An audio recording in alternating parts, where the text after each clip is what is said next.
Pronto, eu trouxe uma coisa escrita para não me esquecer do que é que quero dizer.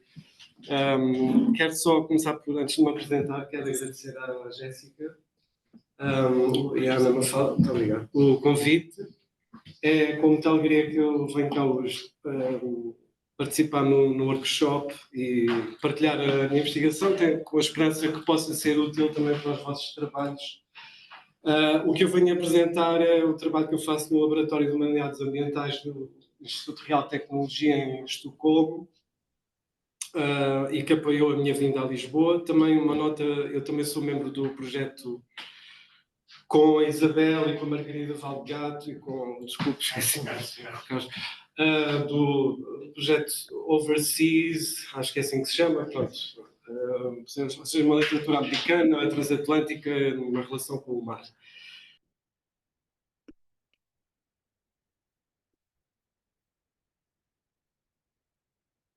Para o workshop, que foram o da vontade de pensar relações complementares, no meu caso, entre a ecopoesia norte-americana e a do chamado sul global, porque oferecem práticas diferentes de questionar, criticar e propor alternativas aos modos de relação com o planeta e ideias dominantes de natureza, cultura, humano e não humano. Desculpa, como é que eu passo para baixo? Não está a funcionar? É aqui para cima. Ok. Tá. Okay. Desculpa, não conhecia isto. Não tem mal. De novo, vamos fazer um teste. Para cima. Tá, ok, obrigado. Pronto, isto um bocadinho da minha bibliografia, obrigado. Portanto, eu só muito brevemente, fiz uma tese de mestrado em 2010, 2011, sobre um poeta norte-americano, Gary Snyder. Foi cá, na Faculdade de Letras, fui orientado pela Margarida Valdegato, com quem continuei a trabalhar. Portanto, foi assim um dos primeiros trabalhos, pelo menos que eu tenho a noção, enfim, de uma perspectiva ecocrítica em Portugal, sobre o Gary Snyder. Na altura não havia trabalho sólido em ecocrítica ou humanidades ambientais cá, e eu fiz doutoramento na Universidade de Umeå, na Suécia, e mais já quero falar um bocadinho sobre ele também, porque acho que reflete o percurso e é importante falar.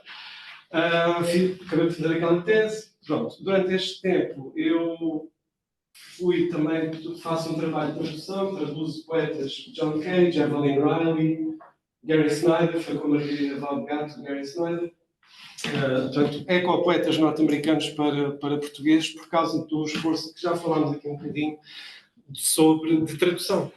Porque para os americanos, e uma vez nós sabemos que o modelo dominante é o anglo-saxónico, portanto, a visão norte-americana da natureza é uma coisa, é um contexto, é uma realidade. Nós cá não temos wilderness.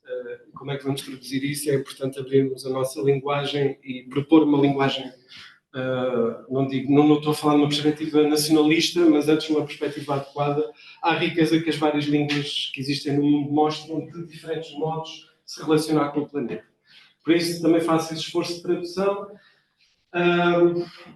Ali no cantinho que queria-vos mostrar é um livro que eu estou a editar, que se chama Ecopoéticas e Políticas Ecológicas Contemporâneas desde Abya Yala, e, portanto, vai ser todo publicado em espanhol e em português, também por causa desta intenção, é uma intenção política do uso da língua. E os capítulos, a Patrícia também tem um texto lá, a Margarida também tem um texto lá, tem capítulos que são epistemologias imersivas, ativismos poéticos, agências anti-extrativistas, assemblagens multiespécie, e é um trabalho sobre ecopoesia e ecopoética num contexto latino-americano e ibero-americano. Na Abril, Fórum Hispânico. Portanto, será para o ano, acho. Ou ainda durante este ano até ao final.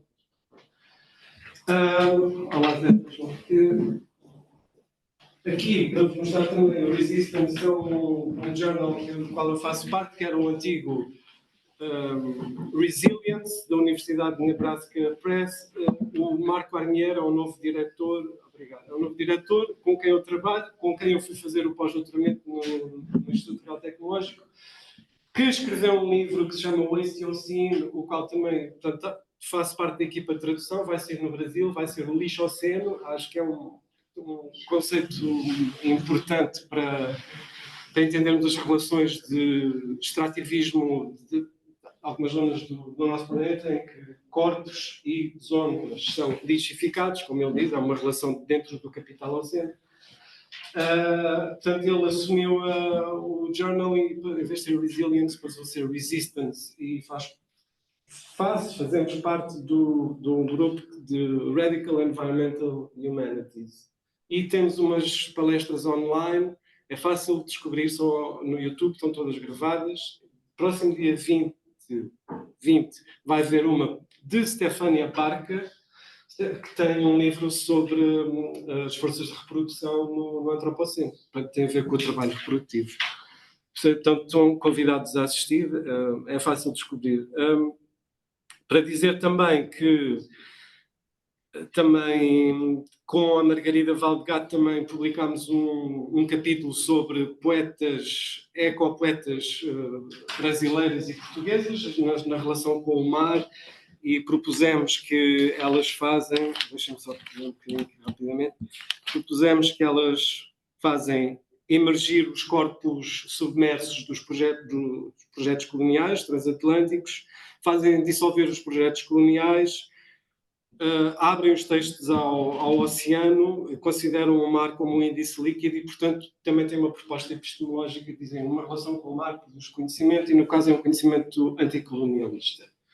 Ok, pronto. Isto. Okay. Tá. Então, o que eu venho aqui hoje partilhar convosco, e também espero, não quero alongar muito, partilhar convosco é o trabalho que eu estou a fazer agora, que é um trabalho, portanto, é um estudo sobre as atmosferas nas práticas ecopoéticas ibero-americanas, em como estas práticas complexificam, criticam e expandem o entendimento sobre o antropoceno com foco na dimensão atmosférica. Brevemente, quero dizer que, ao passo que a ecopoesia norte-americana, portanto, a ecopoesia é no meu campo de trabalho, por isso é que estou a falar tanto sobre isso, a ecopoesia norte-americana se relaciona com a ideia-chave daquela cultura, tal como a pastoral ou pastoril, e a wilderness, que pode ser talvez o silvestre, não sei. A ecopoesia, principalmente da América do Sul, demonstra uma característica-chave da estética ambiental latino-americana, que é de que a produção de teoria ocorre de formas diferentes das que prevalecem na Academia Europeia e norte-americana, incluindo na relação com a prática, ou política e artística. Quer dizer, demonstra uma relação entre as práticas artísticas e os ativismos ambientais enquanto produtoras de teoria. Portanto, as artes e os ativismos produzem saberes, produzem teoria. E um ponto-chave é a crítica ao extrativismo enquanto dinâmica fundamental do colonialismo e do capitalismo. O extrativismo, e vou citar, escreve Caroline Fornoff no Handbook of Latin American Environmental Aesthetics. Isto foi uma tradução rápida que eu fiz. É um conceito desenvolvido por pensadores latino-americanos para descrever a inscrição histórica da região na economia mundial, baseada na extração e exportação em larga escala de matérias-primas. Esta extração de materiais, trabalho e corpos humanos e não humanos produziu modernidade, enquanto situa a região numa posição excêntrica à mesma. Portanto, uma crítica colonial à ecocrítica de matriz anglo-saxónica ou europeia tem que incluir o questionamento das noções de saber e de conhecimento que são fundacionais da modernidade, pois estas historicamente excluíram as vozes, os corpos e saberes outros. O meu trabalho, quando eu me viro para a ecopoesia ou para as práticas ecopoéticas ibero-americanas, foca-se nas relações com as atmosferas, em zonas extrativas do antropoceno, precisamente para interrogar quais são os saberes que estas relações criam e de que formas o fazem. Por isso, o que eu vos quero mostrar hoje são alguns exemplos destas práticas e duas críticas metodológicas. Desculpem. Pronto, antes de olhar para os exemplos, só para dizer que falar um bocadinho na minha tese de doutoramento, porque como é que eu cheguei ao trabalho de agora, porque a minha tese é uma investigação sobre os modos como a ecopoesia norte-americana critica e propõe alternativas a ideias fundacionais da cultura daquele país sobre a relação entre humanos e planeta. o meu foco de trabalho na tese foi a poesia experimental escrita por mulheres. É uma poesia que vem no seguimento da Black Mountain School e da poesia da Language, que são movimentos e escolas experimentais e de poesia expandida que trabalham com a materialidade dos meios e com, no caso da poesia, a linha enquanto um lugar de enunciação e negociação política. As primeiras vagas de ecocrítica, como aqui já se falou, o movimento que nasceu nos departamentos de inglês das universidades norte-americanas, não só não considerou a poesia experimental, visual, sonora, digital, como possível poesia de cariz ambiental ou ecológico, como muito explicitamente a excluiu de possíveis relações sobre o que seria uma ecopoesia verde, que era o que se dizia, ou uma ecopoesia sustentável. Por exemplo, o Terry Gifford ou o Leonardo Sigas, que são dois críticos literários, ecocríticos de referência, ao criticaram a poesia experimental pela relação com o pós-estruturalismo e com a separação mundo-poema que ele importava. Ao mesmo tempo, estas primeiras vagas de ecocrítica assumiram uma matriz cultural em que foram desenhadas, como já se disse aqui em concreto, em referência à poesia, de que uma poesia ambiental ou ecológica, ou verde, ou sustentável, como se dizia, seria a da lírica, ou uma poesia que usasse a lírica, porque pressupõe uma imediatez na relação entre a mente e o mundo, porque a lírica tem a ver com a descrição e com a transparência. Pronto, desculpem, estou a falar um bocadinho rápido, porque quero mesmo não abusar, mas espero que seja perceptível. Portanto, ou seja, primeiras ideias do que é que seria uma poesia ambiental, ou uma poesia que recuperasse os elementos da pastoral, como uma ideia do encontro com a natureza pristina, enquanto um momento de libertação e de conhecimento espiritual, mediado pela ideia do sublime, que foi herdado do romantismo alemão e norte-americano também, via transcendentalistas como Emerson. Portanto, quer dizer, excluía-se à partida tudo o que fosse experimental ou pós-estruturalista. Nas segundas e terceiras vagas de ecocrítica, o campo abriu-se para os estudos pós-coloniais, como já se disse, e para as violências e extrativismos de regiões e corpos pelos projetos coloniais, para os estudos feministas, ecofeministas e veganos, com a crítica à ciência e à tecnologia, ao heteropatriarcado, às relações de extrativismo, abuso, violação de mulheres, comunidades LGBTQIA+, animais não humanos e regiões do planeta. Para os novos materialismos, com foco na agência da matéria e nos saberes corporizados. E para os estudos decoloniais e os saberes de povos indígenas e, por exemplo, no Brasil, populações ribeirinhas e quilombolas, e depois mais tarde para a ecologia política, etc. Em paralelo, os estudos sobre a ecopoesia, como dizes, portanto, a ecocrítica enquanto prática e a ecopoesia enquanto prática, portanto, não enquanto... Por isso é que eu estou a aproximar os dois. Estou intencionalmente a confundir os dois. Portanto, em paralelo, os estudos sobre a ecopoesia abriram o campo da ecocrítica, oferecendo um fazer crítico a partir destas perspectivas que acabei de enunciar. Não vou entrar em detalhes, não temos tempo, mas as poetas cujo trabalho estudei dão exemplos destas críticas, exemplos que assumem a intra-relação como diz Karen Barad, intra-relação entre cultura e natureza, quer dizer, partem da natura-cultura de Darwin e de Singh para questionar os paradigmas de relação com o planeta, ideias de beleza e sublime, dar vozes a animais não humanos, participar em protestos, criticar a carga ideológica das ideias, por exemplo, da pastoral, enquanto um lugar de relação equilibrada entre humanos e planeta, o jardim da técnica, ou a ideia de wilderness, um lugar intocado pela mão humana de relação serena e espiritual com a natureza. Portanto, isto são ideias que trazem cargas ideológicas com impactos em corpos e em vidas, que são criticados por estas poetas. E desconstruídos. Pronto. Ok. Pronto, trago aqui estes exemplos só para mostrar que mesmo numa ecocrítica de origem, de matriz anglo-saxónica, podemos ver que há linhas que talvez sejam decoloniais, ou que talvez partilhem alguma coisa de um trabalho decolonial. A ecopoesia escrita por autoras como Evelyn Riley, Brenda Hillman, Jenna Osman, Alison Cobb, Kathy Jeatnell Kirchner, Lisa Robertson, Juliana Spar, são as poetas com que eu trabalhei, são, por isso, formas de ecocrítica. São maneiras de fazer críticas a ideias de natureza e ao natural a que eu tenho estado a referir. E estas poetas fazem de maneiras muito específicas. Trabalham com o lamento, experimentam com o som, com a comunicação interespécies, participam em protestos, tocam, trabalham com outras dimensões materiais da poesia, trabalham com a atmosfera enquanto dimensão cultural e com a geologia enquanto dimensão social do antropoceno. Pronto, isto é assim uma panorâmica muito geral, mas o ponto importante é que estas poetas experimentam e praticam formas de inter- e intra-relacionamento e de crítica de construções culturais. E a sua poesia gera conhecimentos, trabalha com a língua, é uma prática investigativa. Portanto, só um bocadinho também quero convidar a trazer aqui a ideia de que a ecocrítica anglo-saxónica é um monobloco, mesmo dentro, como acabei de mostrar, há práticas que são desconstrutivas, críticas, etc. Sim, força, obrigado.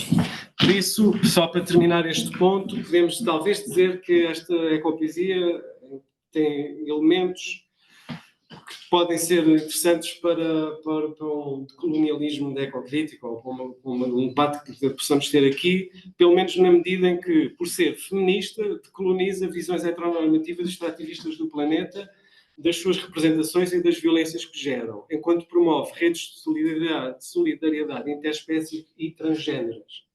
É uma poesia que se assume também transdisciplinar e que baliza as linguagens artísticas e científicas de modo igual. Portanto, não há uma mais forte, mais importante que a outra. Retirando à linguagem científica a presunção de objetividade e de verdade. Deste modo, também decoloniza a hierarquia de saberes e assume as artes e as práticas artísticas enquanto produtoras de teoria na linha da estética ambiental latino-americana que me referi no início.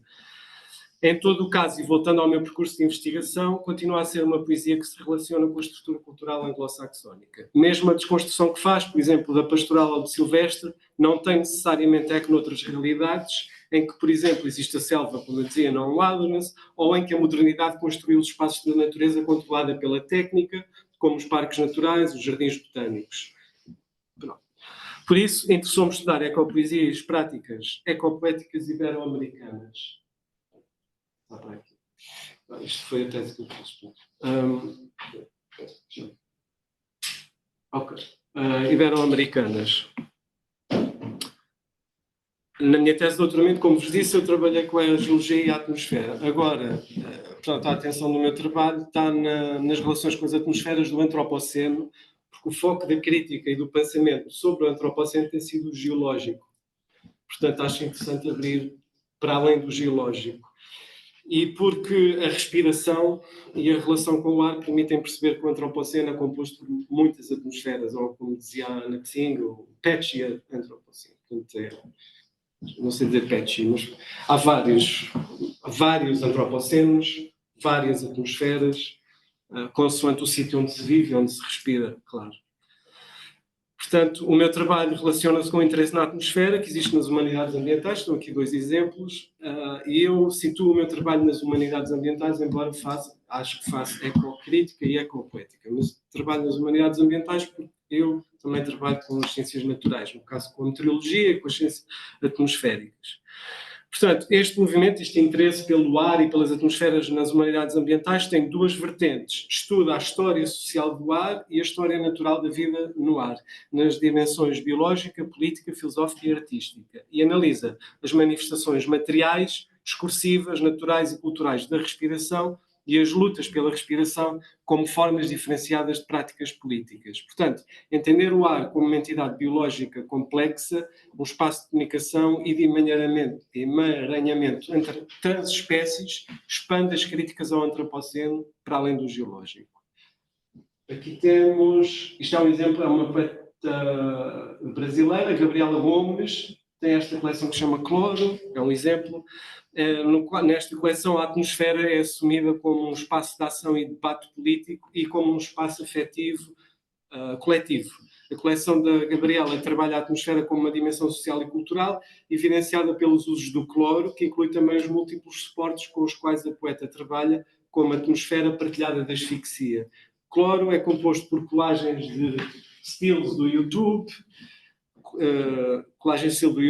de reportagens da Al Jazeera sobre o uso da guerra, do cloro na guerra civil, fotos da Primeira Guerra Mundial, fotos de crianças em piscinas durante as férias do verão. Portanto, os elementos todos diferentes do cloro na guerra, afetivo, íntimo, enquanto construção de atmosfera asfixiante ou até terna.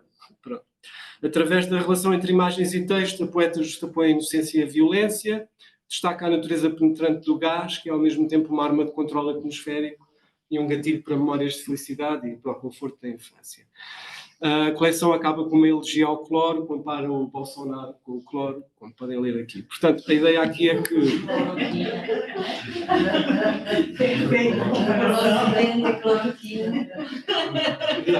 Tem os dois uma capacidade destrutiva, masculina, militarizada, e os dois, o Bolsonaro com o apoio ao desmatamento intensivo e o cloro com o uso enquanto arma de guerra, constroem atmosferas de violência. E as pessoas que vivem nas atmosferas de violência, trabalhando, produzem saberes. O poema da Gabriela também vai sair numa revista que eu também organizo, que se chama Venti, que é online, é grátis, é fácil de aceder. Vai sair junto com outras poetas norte-americanas, C.A. Conrad e outras que trabalham com atmosferas de violência. Se tiverem interesse em ver, é online, penso daqui a 2 meses, mês e meio. Deve estar pronto.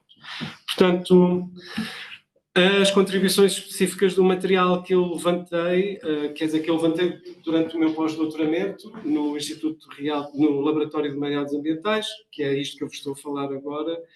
As contribuições específicas do material que eu levantei tratam a atmosfera enquanto espaço social e político, dimensão cultural e afetiva, convivência multiespécies, um espaço de visualização, e eu penso que podem ser resumidas nas seguintes 4 práticas, e que são os capítulos do livro que eu estou a escrever. Ventilar, respirar com, conspirar e cantar.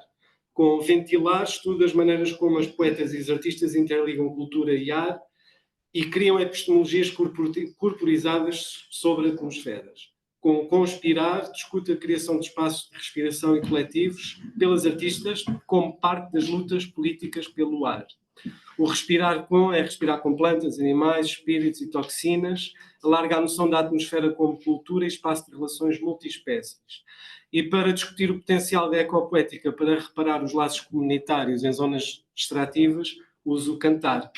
Cada um destes termos tem uma constelação de poetas e de artistas, mas o argumento é que estas práticas transportam um conjunto de vocabulários e de visões do mundo e de experiências que criam e transmitem conhecimentos. Pronto, estou quase, não quero ocupar mais tempo, está quase no fim, mas isto pronto, não está muito certo, mas quero só dar-vos 2 exemplos de ecopoesia em que se conspira para criar espaços de respiração e depois outros 2 exemplos, um de um ecopoema e um de uma performance que inclui poesia, que eu penso seja ecológica, que apresentam uma crítica metodológica e acho que pode ser útil, no fundo é o que eu quero mesmo partilhar.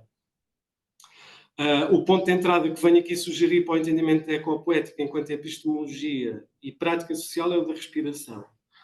Portanto, respirar é um processo corporizado que é tanto individual como coletivo e que tem dimensões cosmogónicas e afetivas. Lucy Di Garay aponta, e cito, respirar relaciona de forma indissociável o estar ali com o estar com. Portanto, estar ali no corpo de si próprio e estar com outros corpos que respiram e com os quais se criam atmosferas.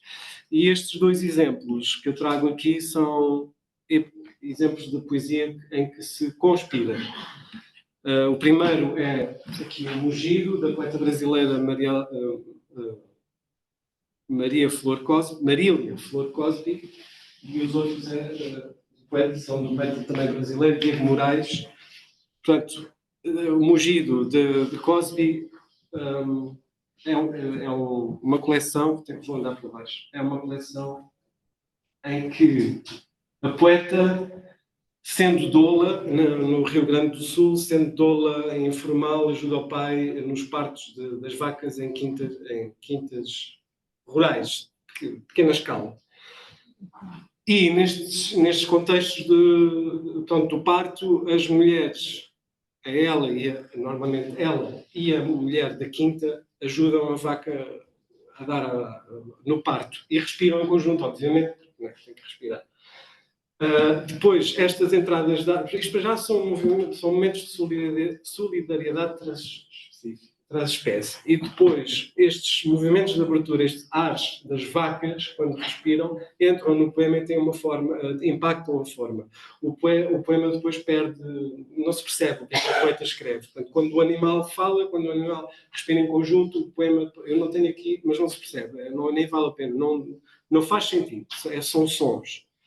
Portanto, aqui são 2 exemplos em que o Camarilha faz. O livro, ou seja, há uma prática, realmente prática, de construir espaços de respiração de comunhão interespécies. E o livro também propõe esses espaços. E dentro desses espaços, a forma poética de falar altera-se, o conhecimento gerado pelo encontro, no caso, leva à não-fala, que pode ser uma hipótese de trabalho. Para dizer que isto se passa no Rio Grande do Sul, que é, no Brasil, o lugar onde se produzem, que é o termo é este, o maior número de cabeças de bovino, de vacas, portanto, é uma produção industrial. Ou seja, é uma atmosfera violenta, heteronormativa, patriarcal, dentro da qual existe este movimento. Ok. O outro exemplo, portanto, respiração comunitária. Desculpem, isto passa assim, não bate certo. Estou lá a centralizar aqui. Obrigado. O outro exemplo é o do Diego Moraes, que é um poeta de Manaus, em Brasil. No Brasil, desculpem, aqui é um bocadinho o poema. Luma tosse mesmo, Luma é uma pessoa. Tosse mesmo sem nunca ter tragado. Luma gosta de imaginar um grande pulmão. Pronto, e o ponto é este. O Diego Moraes, em Manaus, traz pulmões, põe pulmões a ocupar praças, enquanto prática política, não é? Ocupar o espaço público, e é a partir destes pulmões em que depois as pessoas em situação de sem-abrigo, ou pessoas em situação de alcoolismo, ou sofrendo de cancros por causa da atmosfera contaminada de Manaus, pelos fumos da desflorestação ou pelo mercúrio da mineração ilegal, podem respirar e podem falar e podem, no fundo, humanizar-se. Talvez o termo aqui seja problemático, mas Manaus, durante o Covid, esgotou as reservas de oxigênio e não receberam mais, porque é a zona urbana, vá lá, do norte da Amazónia, onde também há o maior número de população indígena. Portanto, aqui também mais uma prática política de respirar em comum. Vou tentar abreviar. E agora, para terminar, eu quero dar 2 exemplos de uma crítica epistemológica que eu penso que existe e que se pode verificar nesta relação com o ar. A primeira é a coleção Exosfera, da poeta brasileira Flávia Rocha, no qual a poeta orbita a Terra a documentar extinções. Eu agora estou a ligar ao que falámos antes da ecocrítica enquanto metodologia, enquanto ferramenta analítica. Okay? Então eu estou a perguntar o que é que a poesia pode trazer a esta ferramenta. Então aqui, olhando para a exosfera, temos uma poeta a orbitar a Terra, a documentar extinções. A poeta está num lugar excêntrico, que é uma posição de fora, que é a perspectiva do truque divino, que fala Haraway, que é o da naturalidade científica tradicional, ao qual o conhecimento situado a que Haraway aponta recusa. A questão apontada no poema é a mesma com que uma ecocrítica decolonial se confronta, que é de que o conhecimento sobre e no antropoceno não pode ser produzido a partir de uma posição de neutralidade ou de exterioridade, mas implica necessariamente um envolvimento situado, corporificado e eticamente engajado com as transformações planetárias e com as lutas por justiça ambiental. No exemplo do poema, a astronauta traduz essa impossibilidade de afastamento em estados de asfixia e ansiedade. Como se a própria crítica sufocasse por reconhecer gerar discursos de lugar nenhum, desenraizados das experiências sociais concretas e indiferentes aos entrelaçamentos entre o saber científico ou tecnológico, formas de organização económica e regimes de poder. Estas perspectivas hegemonizantes tendem a obscurecer os legados coloniais, perpetuam desigualdades e negligenciam as geografias racializadas que fraturam a noção de uma humanidade única e homogénea. Portanto, a poeta de cima estando em lugar nenhum, como normalmente é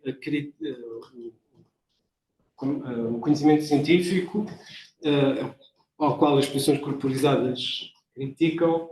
No caso da poeta, esse conhecimento leva à asfixia. Eu acho interessante, a asfixia, a falta de ar, a ansiedade, acho interessante, porque também pode descrever uma condição mental ou psicológica da produção de conhecimento. Pronto, aqui é uma crítica epistemológica, dizendo que se sufoca quando se vê de longe. E o outro exemplo é a performance Aeromancia, das performers Alina Ruiz Folini, que é da Argentina, Bibi Dória e Emily da Silva, que são do Brasil, que propõem o exercício exatamente ao contrário, que é, como eles dizem, aquear ou queerizar a respiração para gerar um conhecimento meteorológico a partir de um exercício de respiração comum. Portanto, é uma performance. Como podem ver, há uma pausa no meio da performance, há um poema que é dito a descrever o ar na Panasqueira, das minas da Panasqueira, em que se propõe, onde o trabalho de investigação foi feito e onde depois se propõe uma respiração em conjunto quanto exercício meteorológico. Para dizer que a pesquisa para a performance foi feita durante um período nas minas de estanho, cobre e wolfrâmio da Panasqueira, na zona centro de Portugal. As minas têm sido exploradas desde 1902, exportam wolfrâmio para o norte da Europa, especialmente durante a Segunda Guerra Mundial. Portugal foi o principal produtor europeu deste mineral. O impacto ambiental e humano é imenso, não foi objeto de políticas nacionais de reparação, não há. E, juntamente com a monocultura intensiva da cerejeira do eucalipto, as minas transformam a região centro de Portugal numa zona extrativa do antropoceno, afetada por problemas hídricos e por incêndios provocados por ondas de calor extremas. Portanto, as performers situam a sua investigação, apesar de ser em Portugal, que nós não vamos pensar como sendo uma zona extrativa do antropoceno, elas se situam aí. Para as performers respirar nesta região extrativa foi fazer pesquisa e, portanto, respiraram, e vou citar... Estou mesmo a acabar, desculpa. É o fim. Portanto, respiraram com partículas, gases tóxicos da extração mineira, de ramos da monocultura e do eucalipto. E, enfim, as sensações ásperas, como podem ver, tinham origem em razões ambientais, filosóficas, históricas, políticas e ecológicas. Ou seja, reconheceram a zona como uma zona extrativa. Depois propuseram fazer respirar em conjunto para produzir um conhecimento meteorológico. É teórico, podemos perguntar, realmente produziu? Bom, mas o exercício é a crítica metodológica que eu acho que quero deixar. Portanto, para acabar, só para dizer que espero que o que eu queria passar, espero ter passado a ecopoesia de raiz anglo-saxónica pode ter práticas decoloniais, talvez, ou próximas, mas que veicula conhecimentos.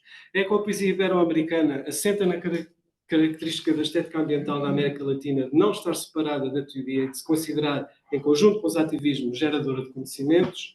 A atenção à atmosfera do antropoceno mostra que é uma dimensão cultural múltipla. Essa atenção por parte da ecopoesia e da ecopoética ibero-americana gera conhecimentos incorporados de atmosferas tóxicas, violentas, extrativas, concretas, que levanta conhecimentos submersos, como diz Macarena Gomes Barras, os conhecimentos submersos, pela narrativa hegemónica e universalista do antropoceno. A ecopoesia faz isso enquanto propõe outras narrativas e abre espaços de conspiração e de luta pela respiração. Há uma crítica epistemológica à posição que se adota para investigar o antropoceno. Esta crítica traduz-se em estados respiratórios e práticas respiratórias, portanto, indissociando o corpo da teoria. Finalmente, pode haver um diálogo relacional e não oposicional entre a ecopoesia anglo-saxónica ibero-americana ou latino-americana para uma compreensão da atmosfera do antropoceno. Obrigado e desculpem.